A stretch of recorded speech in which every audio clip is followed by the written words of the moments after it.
Go ahead. Hey, how you going, Sarah?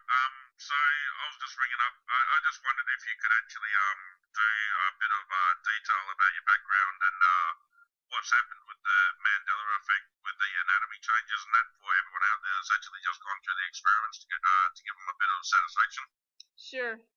Yeah, I'm a nurse. I've been a nurse since 1979, and back in the Sagittarian arm, our anatomy was much different than it is here, and I've definitely noticed it. Okay, so can we get a bit of a description of different areas and stuff that's changed for people to get the understanding that it has changed?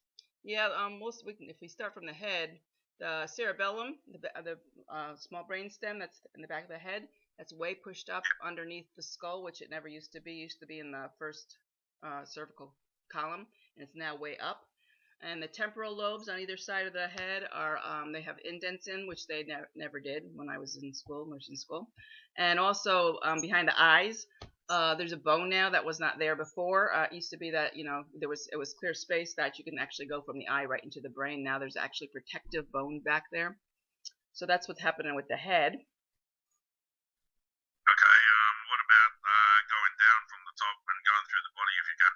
Okay, well, the shoulders are definitely, there's a major change in the shoulders. And I think that's why so many people are having trouble with their shoulders now, is because um, the whole makeup of the shoulders is totally different. There's like the back shoulder blade has like three different bones in it that it never had. It used to be just basically one flat bone. The clavicles are now straighter, and they don't actually come up higher up into where the thyroid is. So you got almost like a fuller bracing from the upper body, and then going down to the rib cage. The sternum used to be only like halfway down where it is now, and now the sternum actually goes almost to the middle of your chest, which it never used to do, and it's much thicker and wider, and the rib cage is very much bigger and very much longer. Okay, the lungs themselves have got shorter as well, haven't they? And they're shrunk in size. Yeah, the actual organs that are inside of the rib cage are totally different. The lungs are much shorter.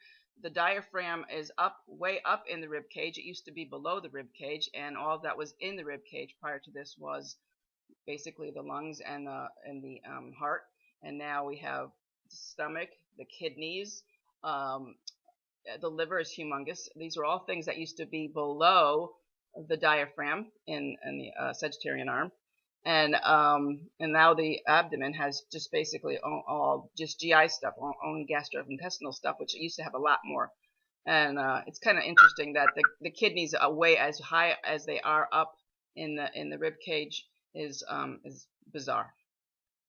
Okay, and a lot of people are saying that the was it the radial artery and that, but we were talking about that before another time, and it's only some people have actually changed that experience in different realities. But can you just explain what it used to be and what it's been and how what's going on now? Oh, the radio. Okay, so the when you take your pulse, a lot of people have said that they used to take their pulse in the center of their wrist. For me, actually, it always was on the radial artery, which is the thumb. But like I said, some people have experienced that's changed. The heart actually is definitely more in the center of the chest. It's not where it was to the left, and it is bigger. The heart is actually bigger. It was a smaller organ. It's now built in strength. That you can see it's much bigger. Oh, okay. All right, gorgeous. Well, appreciate your time and allowing me to actually get hold of you and find out this information to give people a bit of satisfaction out there. So, I hope you check out my YouTube channel and I'll catch you around. All right. Thanks so much.